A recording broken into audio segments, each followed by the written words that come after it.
Thank you so much for joining us.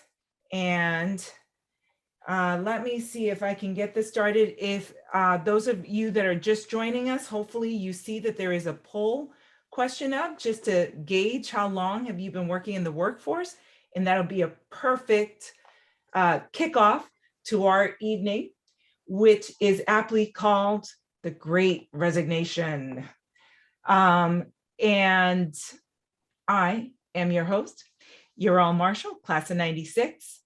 And I would love to welcome Monica Novomisle. Did I say that? Yes, class of 97. And Lisa Iannone, class of 86. And as I said, I am your host. I am the programming chair for Trinity's Women's Leadership Council. And we have done a number of events for the last year and a half that we hope will connect and resonate with so many of our Trinity alumni. And this one seems to be one of the most talked about in the last couple of years with all the changes that we've been going through. So we thought, Melissa Regan and myself, that it would be great to hear a conversation between Lisa and Monica to hear what is going on, and maybe it would resonate with some of you all. And in the meanwhile, I am going to leave the poll for just another 30 seconds, and I will let Lisa introduce herself. Hi, everyone. Thank you for joining. So I have been a headhunter in the executive search business for a long time. Just my second job out of college from leaving Trinity. So my connection is to the corporate world or corporate America, but fortunately I don't have to work in it. So that gives you a little bit about what my perspective will be in this conversation. Urel, do you want me to give some of my opening thoughts now or have Monica introduce herself? Monica, do you want a quick, just so everyone knows? Yes. So my name is Monica Novomisle. I am currently the Chief People Officer for Kraft Heinz North America. I have spent my career, first actually I'm a recovering employment lawyer. So I spent the first 10 years of my life practicing as a lawyer in labor and employment. And now for the last few decades, I have been the head of HR for a number of Fortune 500 companies in markets like Greater China, Canada, and North America. Thank you, ladies. Lisa, before you start, just giving you just a quick background out of the 15 that have signed in. We have 40% that have worked 11 to 20 years. 53%, 21 plus years, and only one person so far has the luxury of, I guess, retirement. Okay. No, it's just helpful to know. So I thought before I just talk a little bit about what I'm seeing via what my clients are experiencing with the Great Resignation, it might help to all understand kind of what we're talking about so that we're talking about the same thing, because it's already become one of those phrases that's just been tossed around and tossed around. So there's actually a professor at the Texas A&M University at their Mays Business School, and his big area of research is into resignation trends. And he saw last April of 2021, there was this exceptional number of people who resigned from their jobs in the U.S. workforce, more than had ever been seen for over 20 years. And following that, in May, the trend continued, and that's when he coined the term, the Great Resignation. We had multiple months in 2021 that also saw these similar trends. We're talking 4 million people plus resigning their jobs. So Klotz did some research and came up with some theories of what was happening. They are all factors that were absolutely exacerbated because of the pandemic. There's just no way around that, what we've all lived through for these past almost 24 months. So what he first thought is this was a backlog. Okay, so many people were sort of in this forced lockdown. People lost jobs. Those of us that had jobs were concerned about losing them because a lot of economic uncertainty due to the pandemic. So we plain didn't change jobs.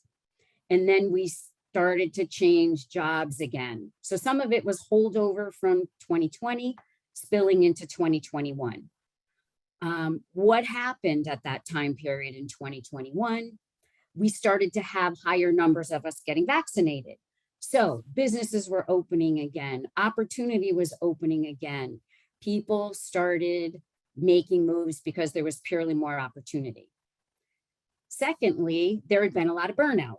So if you were at a company that survived through the pandemic, you may have been in an organization that was running very lean and mean. So lots of working hours, that traditional sense of what burnout is, but we struggled along with it because, again, that economic uncertainty. So now the economy's picking up. We know there's job opportunities. That's it. I'm leaving this burnout situation. I'm going to take a breath. Some of it was what he calls pandemic epiphanies, which I'm sure a lot of us on this call have had, right? You start to ask these big questions like the meaning of life and what am I doing? And really, what am I doing professionally? And how am I going to rethink what does it mean to be a professional and be in the work world? And there was this shift in expectations around how do I balance a professional life with a personal life?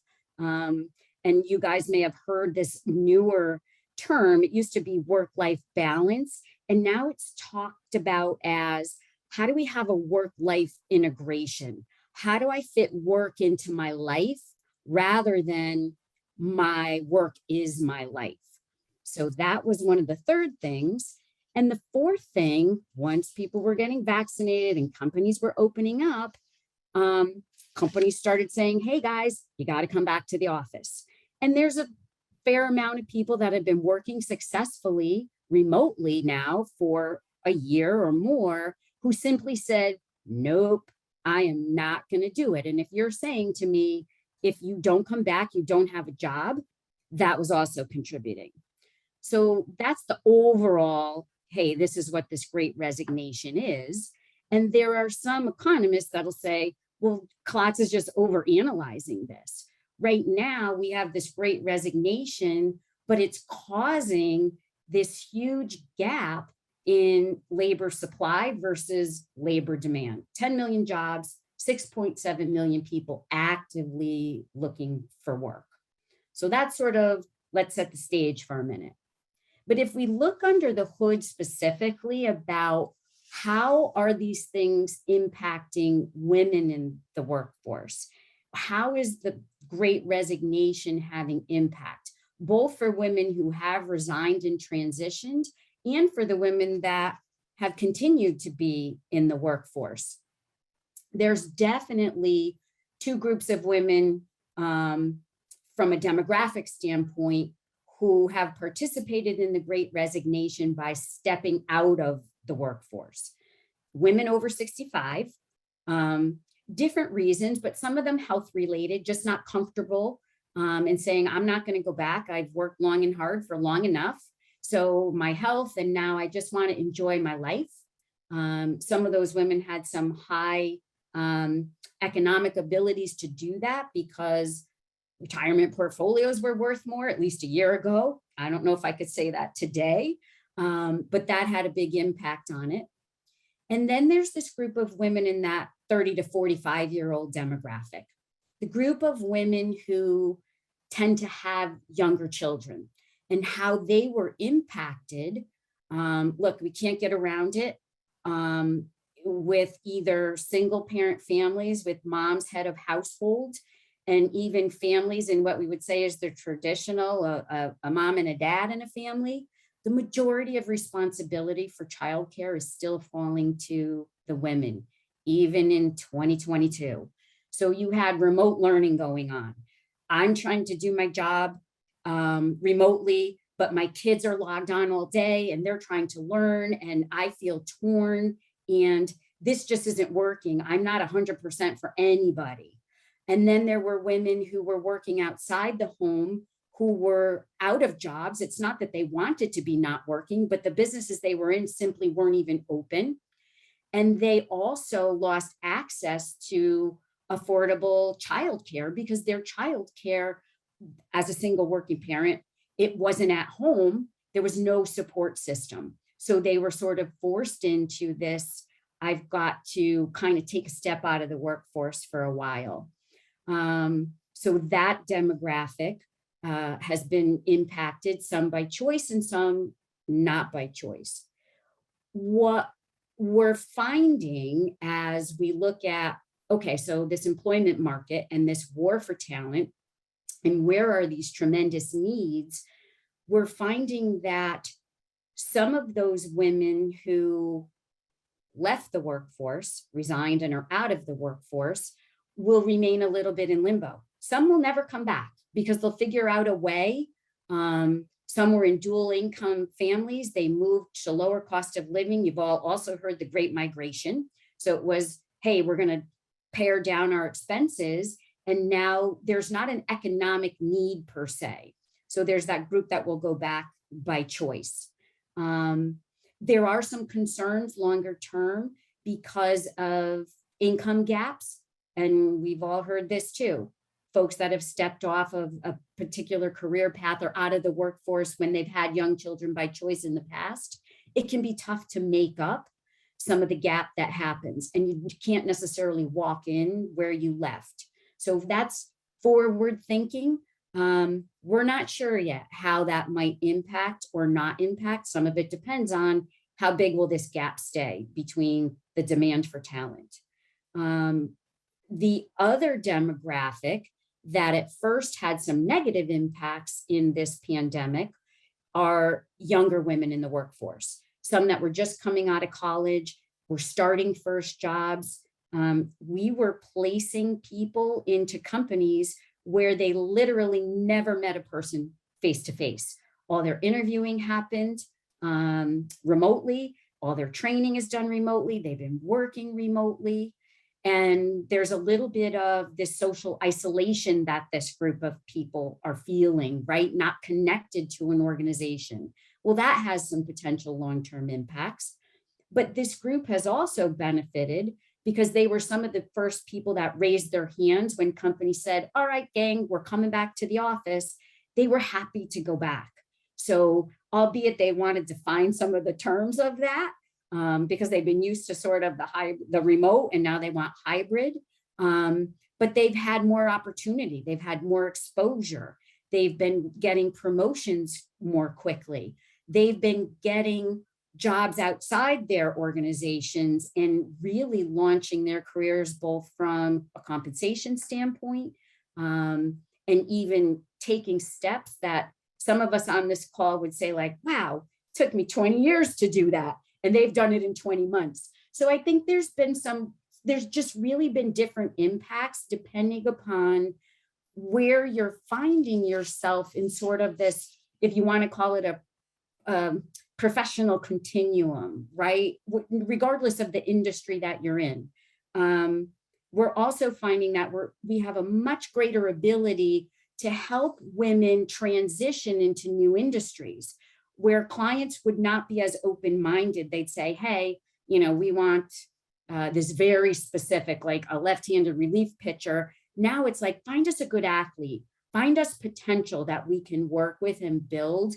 And I think that's giving opportunity to women who may have been in industries that historically are lower paying, retail jobs, anything that's in hospitality and leisure, service-oriented industries. We're finding our clients on the corporate side much more open-minded than they had been to take advantage of some of this talent. We found a lot more women willing to be entrepreneurs, believe it or not, even in an uncertain time, because I want to be able to call my own shots. I want to pick what I work on. I want to work when I want to work. A lot of women starting their own businesses where they see gaps because now they've experienced it. Child care organizations, elder care organizations, businesses of, hey, we're going to run errands, and just really like getting it together with business plans and getting financing. So there's kind of been this resurgence in entrepreneurship around industries that you don't often think of as entrepreneurial. Women taking bigger risks because the pandemic sort of forced them to sort of, I don't want to diss anybody, but put on the big girl pants, right? And go out there and make it happen regardless of what's going on around. So that's kind of a little bit of the macro and my perspective from the client side. And I don't want to hog everything because I want Monica and I to get into some dialogue too once she gives some opening sort of comments. Monica, if I may just interject right in between you two, because Lisa, it was perfect. I think that you've given us a good intro. Would you agree, Monica? And I just wanted to make note that Tricia Maxon from Class of 85, she's in Colorado, and she was commenting that she oversees the personal banking division, and which is about 80 banking centers in 6 states. And she says that staffing has been a huge challenge. So I'm sure that she's going to, to be able to see a bigger picture is quite helpful. And now we hear from Monica.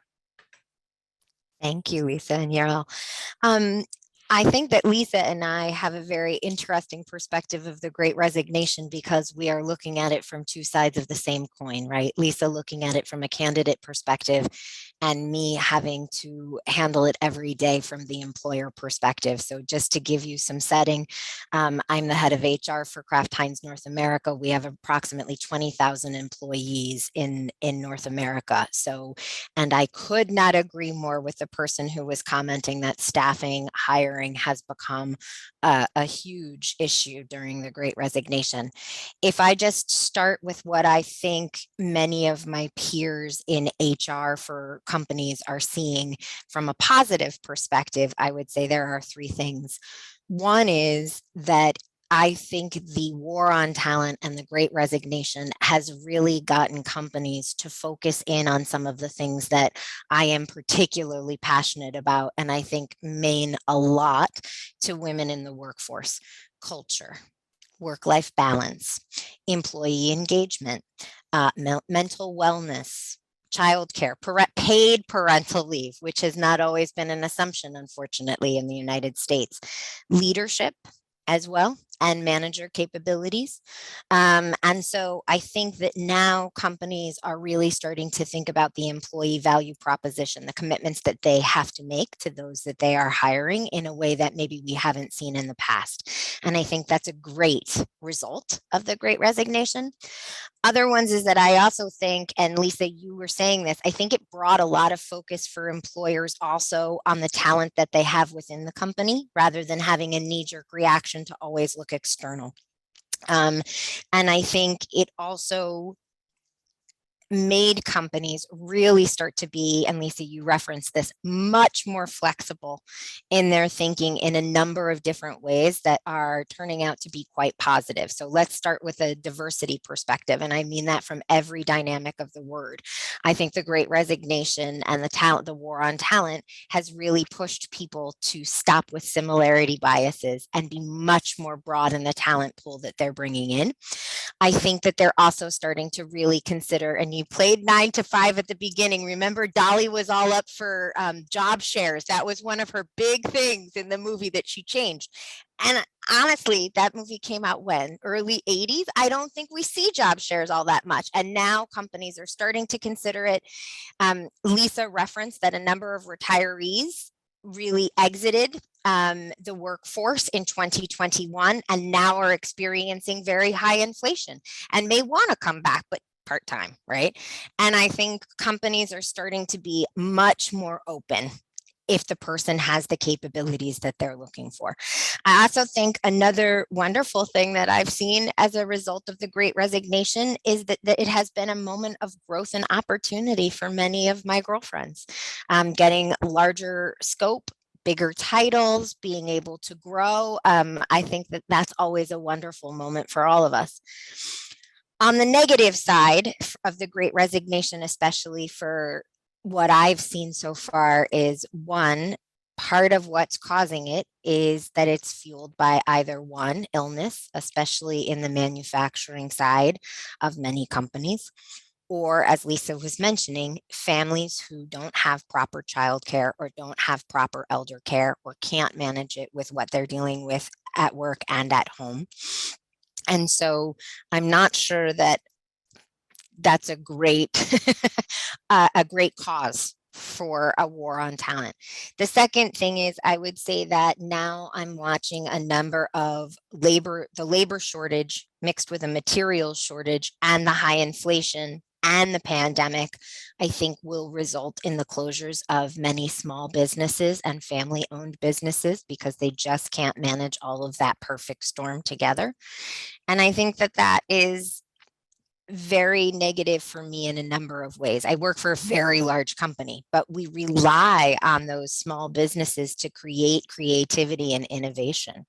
And I think we may lose that for a little bit, which I think will have large impact on consumer needs. And last but not least, I also think that, as I said, some friends are definitely having this growing and expanding moment. I think there is also, though, I have been cautioning people not to get swept up in the moment and to make sure that they're doing their due diligence. Lisa can probably give you more stats than I can, but many of my peers are reducing their time to hire. So as an example, in my manufacturing side of the business, it used to take us 15 to 20 days from interview to offer. We're now doing it in 3.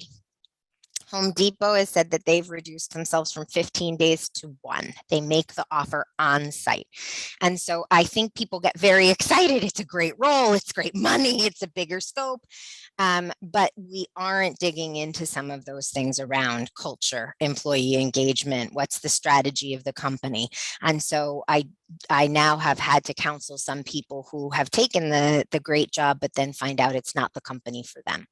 Especially, Lisa was mentioning this, to the younger generation who started virtually and has never been able to experience a workplace or working side by side with their team or their bosses. I found they've especially gotten caught up in some of the excitement of this moment. So here's one question. Have your client and corporation addressed people of color's experience at work? And are companies being called out, especially after George Floyd? What have you learned? What are you trying to do differently? And this is from Tanya, class of 97. Hey, Tanya, it's nice to see you. I'm a little nervous to be presenting to some of my friends. I saw the class of 96 and 97 well represented. I would say that I think the social unrest that has occurred in the last 2 years has really changed companies' approaches to diversity, equity, and inclusion. I would say one, from my experience, we are much more focused on listening and understanding each other's feelings and experiences than I think was expected from a workplace in the past, especially after George Floyd. And I saw it again, Tanya, when there was violence against Asians during the pandemic. I think it made the workplace a much more empathetic and therefore inclusive and focused on belonging. I would say I've also seen a much more nuanced understanding of diversity and inclusion. I think largely also because the Great Resignation has opened up the slates for candidates to a much more diverse slate pool. We now have leaders who understand the difference between equity and inclusion or diversity. And so there are much more nuanced expectations from leadership and much more nuanced expectations from employees. And because there's a talent shortage, companies are being forced to make sure that they are at the forefront of that. And actually, that's probably something that I should have really highlighted as a much bigger plus that I see coming out of it for corporate America, corporate life. Mhm. Yeah, and from the perspective of the clients that we work with, there certainly has been an emphasis on creating a more diverse and inclusive talent pool when we're handling searches.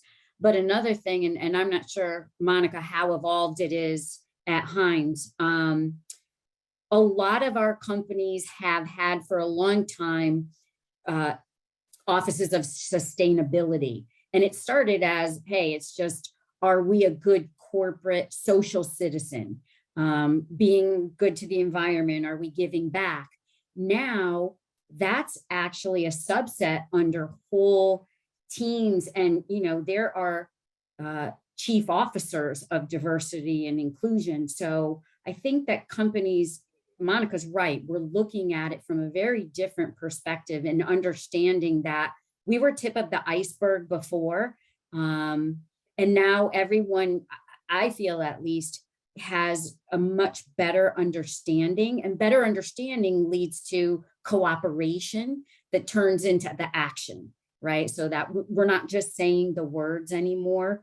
We've certainly seen that shift with the clients that we do business with. Tanya says, thank you.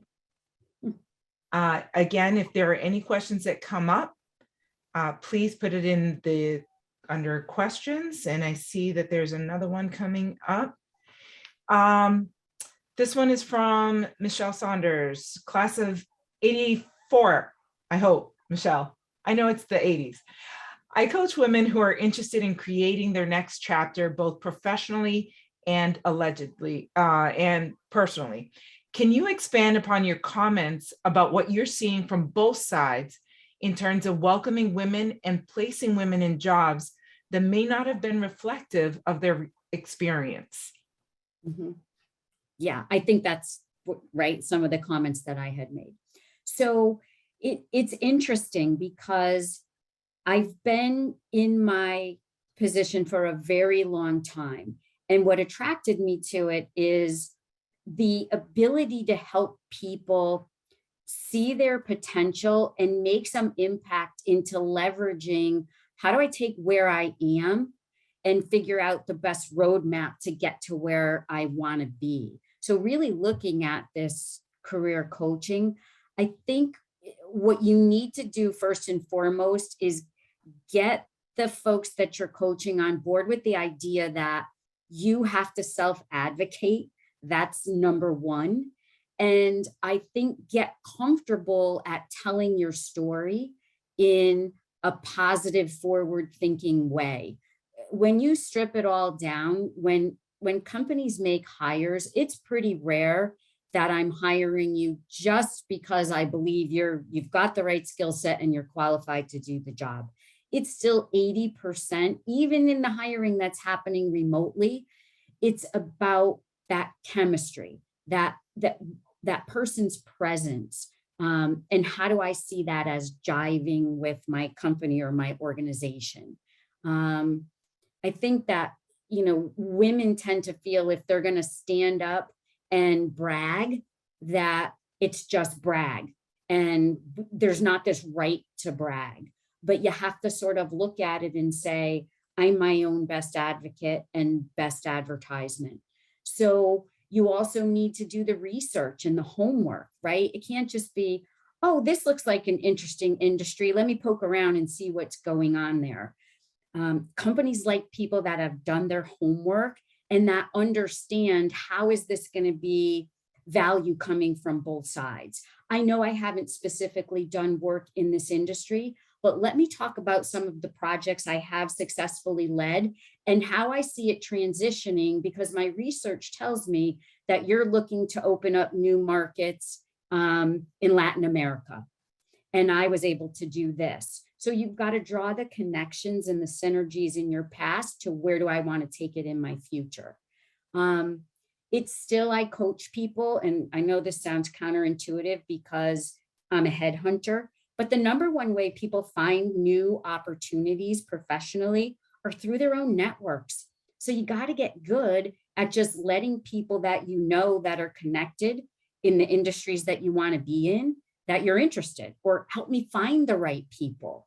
And I do still find there's a lot of people out there that are willing to do that, willing to give somebody an opportunity. They should definitely reach out through their own kind of alumni networks. Anywhere that you may have worked in the past, you never know who knows who's your next door neighbor. There's just lots of ways, but you got to get out there. It's not going to come to you. That still holds too. It's got to be some proactive and researched. Don't even think about it if you don't feel some passion. If you're looking to change into a new industry, you have to love it. Nobody else does, but you've got to have some underlying interest. I mean, I've seen people step out after being teachers for 20 years and become top software sales reps. I've seen top software sales reps step out and become teachers. It doesn't matter which way you're going, but if you're finding that's the passion, there's certainly a way to get out there and make it happen. That doesn't go out of style. People that are passionate and motivated.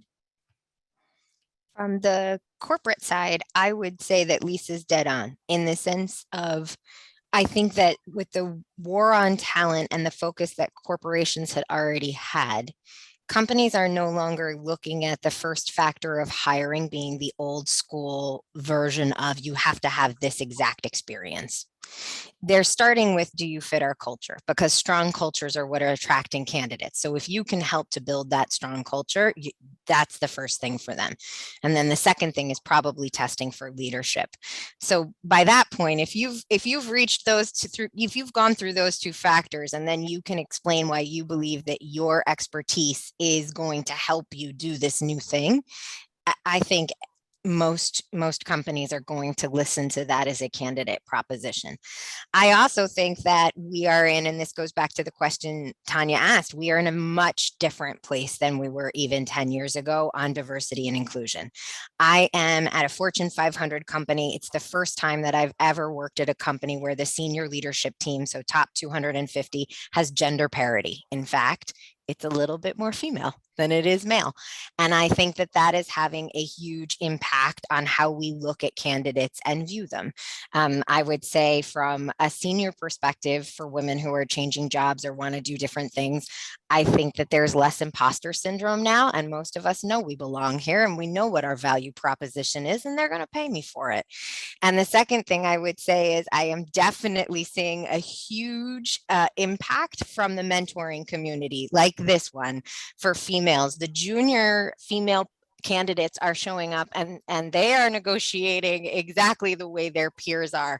They're not having a problem with leaning in right now. So your mentoring is working, keep paying it forward. But I think that if you can really prove why you believe that you have skills that are pertinent, even if it's not direct expertise, corporations are going to listen right now. And we've seen that this old notion of somebody needs to come work for me and retire working for me, finally, we've cracked that code, right? So we've gotten clients, and this is across industries, from software sales to pharmaceutical and life science companies to insurance companies, much more open-minded to this idea that some of my best talent may be people that have made more moves, who have been exposed to broader and different work environments, who haven't always just done it the same way, that are going to bring a more diverse mindset to the organization. And there's less, I'll call it stigma in this concept of, well, this is a job hopper. There's a way to figure out if somebody is just moving because they've worn out their welcome or not been productive. Versus people who truly have done some great things and then made a move, moved on, either changed industries completely or just determined that there isn't a reason for me to stay in a job where I feel I'm tapped out from a professional standpoint or even personally. that's a longer term recipe for disaster. So I think companies have gotten more open-minded to that idea, and just less hesitant to hire people with more work experience. I'll also, or more diverse jobs and working for different employers. As a caveat, I'll also say what I say to everybody, whether you're just starting out or you've been in the workforce for 20 years, you're not going to do something that will be, even if you consider a mistake, something that you can't unwind. It's always unwindable. And that's part of, right now, at least in this economy and job market that we're in, until that demand starts to go below the amount of people that are actively looking for employment, you will be able to land on your feet. And it's all about talking through these are the decisions I made, when they made them, and why I made them, and what I learned from them. You can get it back on track if you find I made a misstep or two. These responses are dynamic, and this is the kind of conversation I think that we've been wanting. So thank you. Anne has a question, I think specifically for Monica. How are you measuring and receiving feedback from employees at Kraft Heinz? That's one. And then the second, do you use listening sessions? Oh my goodness. So that's another area of employee value proposition that I think has had to really change in the last 2 years and even in the last decade is with a talent shortage, employee engagement is more important than ever. And in fact, I did a presentation this morning to the board on it. So I'm particularly prepared for this question. We have upped our listening channels remarkably. In fact, we've increased them exponentially. So we have engagement councils in every single business unit, in every single function, to assure that junior employees are able to have their voices heard at the very top, and also so that they can action plan and not only give us feedback, but also help us build solutions. The second thing is we also have a zone, like, so for all of North America, we have a council that also gives us feedback. And I have to say, they are particularly authentic and genuine. They don't hold back when they share with the senior leadership team. I don't think the days of one engagement survey are done. So we do 4 a year on top of all of the listening that we're doing. And then we also have a number of different measurements that we use every month to assure that we are moving in the right direction from an employee engagement perspective. As for listening sessions, yes, in fact, part of my goals for every single senior leadership member is that we have to do skip levels across the business at least once a week, not just with our own functions, but also with everybody else's. That way we're hearing from everybody across the organization. So a lot of work in that. As I said, I think there is a much bigger focus now on leadership. Makes my job easier than there has been in the past. So Martha's question is, have you seen the pace of work increase with the shortage of workers? There seems to be more work now and fewer people to do it. Change is even faster than ever. I hear this sentiment a lot from my employee base. I think that there are a few things that I would say. I think that now the external environment, like we all know that the external environment is changing much faster than it used to. The concept of security or stability, you can't provide it as an employer anymore because the external world in the last 2 years has had a pandemic that's gone on 2 years, social unrest, wars, unfortunately, today particularly pertinent. Things just keep changing. Your business is not staying stable. So it's very hard to provide no change for your employees. I think, though, on the flip side of that, again, the emphasis on leadership, if all of a sudden you have 1,000 tasks and you used to have 200, you as a leader have to prioritize more. And I think that what I am starting to see is that the good leaders don't have that for their people. And the leaders that are still learning how to prioritize and not try to get it done, get all of it done, I think, have their teams feeling like they are very burnt out and stretched. I also think, though, that the pandemic, Lisa raised this, and it's something that concerns me quite greatly. Our work life, and I think we're all still learning how to integrate. I mean, I now love to go into the office because right now I'm going to cross there. I'm definitely going to step on a Lego. The 4.5-year-old has definitely drawn on the wall. And, you know, I'm sure that the 7-year-old is going to expect me to draw something in Minecraft, which I still haven't figured out how to do. And I don't get any commuting time to get ready for that, right? And so I do think at the beginning, all of us experienced some significant burnout because we just didn't have a separation of work and life anymore. And we didn't have anywhere to go either, right? So your computer was right there, so you tapped on, right? And I think, I hope that most employers, and we are one of them, are starting to focus on mental health, both on how we explain and help our employees figure out the new integration of work and life, and also starting to address some of the burnout. I'll pop in for one moment. Mental health, it has been a very quickly increasing segment in my health technology practice. Companies that are focused on developing, and some of it is gamification of, and working with apps that they're, you know, corporate America is embracing to help their employees. And again, it's another level of, we're not just nodding our heads and giving lip service to it, but we're actually implementing things to help. You know, we're not, so my company's 30 people, not 20,000 people, but we feel, and we all feel the pressure right now, because we're, you know, it's the silver lining. The fact that our clients are feeling the pressure, they have the business and they're trying to hire to sustain that business because of the economic uncertainty. We don't know. So this old make hay while the sun is shining, I think it puts pressure on all of us.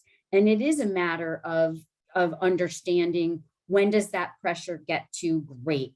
So helping, for me, it's a much smaller team of people to be able to recognize it and understand, and just say, it's all well and good, but it's not, it can't just be business and volume for the sake of it, that there are other important issues to be providing that environment. But I see some of our clients, it's easy to get carried away in it, that we've got customers demanding, so we've got to meet the demand, get us more people, and getting them to kind of take a step back. And as you know, Monica says, helping teams internally, they're prioritize. We're trying to help our clients prioritize. Like, what really is the impact going to be if you don't get this product development engineer on staff by March 15th? What is the absolute worst case scenario? And then we kind of back it up from there. But a lot of, I think people in general, we're feeling pressure in our work lives. We're still certainly feeling some pressures in personal lives, some of us for very different reasons, but it's all a balancing act. But I think you got to take that big breath sometimes and just, get your own priorities back in order, and you do what you can do. And if you have those honest discussions, however big it is, if you are employed by somebody else who's signing your paycheck, having those honest and open communication and conversation, I'd rather have my folks coming to me with that and saying, help me, than them getting so frustrated that their only answer is, I'm resigning. So I think communication is important for those of you on the call that are in those types of leadership roles. And you can do it just in your team. It doesn't have to be that this has to come down from as a corporate edict. I have team members that would get on a wall for me just as fast as I would get on a wall for them. And that's how, you foster that culture, whether you're a big, huge corporation or small. I do hope, though, that if one slice of sunshine comes out of all of this change that we've all been resilient through in the last 2 years, is that perhaps it takes some of the some just it makes mental health more, that we are more aware of it, and there is less stigma. Sorry, I couldn't come up with the word stigma. End of the day, less stigma around discussing mental health, around admitting that you need help, asking for help. And I've been in the labor and employment space for over 25 years, and everybody has always had an employee assistance program. And guys, honestly, before the pandemic, it was very rarely used. It was something that was written there, but nobody ever used it. And now the numbers are going up. And I have to say, I think some people think, well, our company's excited about that. Kraft Heinz was really excited. We immediately started to augment our benefits because we've always known people needed the help, but they weren't asking for it or using it. And I really do hope that the stigma that's still existing starts to wane and go away. Yeah, I think it's still a work in progress, but the more we hear it, the more we repeat it, and people can attest to using the tools that are now made available, that it might help normalize, especially as an educator. This is what we're trying to, this is what we're trying to teach now, in terms of the social emotional aspect, which in turn will affect the workforce as the generations, evolve. So as we are continuing, there is another question from Kathy where she asked, are you seeing an increase in leadership committing to workforce development for production workers in manufacturing, like on-the-job skills training and or earn and learn, or raising wages? All of the above. All of the above. So within the 20,000, approximately 14,500 are manufacturing employees at Kraft Heinz. And I think that the focus on manufacturing has become a lot in the pandemic, right? We've had all of the shortages, not only labor, but also materials. And in many ways at the beginning of the pandemic, remember, there were all those campaigns like, don't worry, we've got you, America, like we're going to still produce food and toilet paper. And so what I have seen is I actually think there has been an even bigger focus for culture and employee engagement on the hourly population than you may have had in some of the corporate populations. And there are definitely, I know that our operations team is very focused on growing people within, on showing them that we have an employee value proposition that sees them as a full person. So it's the first time in my career, and I'm very excited about it, that I have seen people talk about flexibility for hourly populations. So instead of this very strict shift, like you have to be here shift A, and it doesn't matter, you have a child who's sick, sorry, you're shift A. And I am starting to see a lot more understanding of rotating shifts, trying to provide flexibility, seeing if we can do job shares, looking at different types of employees. So I'm really excited. I think that manufacturing in the United States is going to go through a huge evolution as a result of this. And I am very excited for what that means. Lisa, would you like to add anything else? Just that we've seen that also.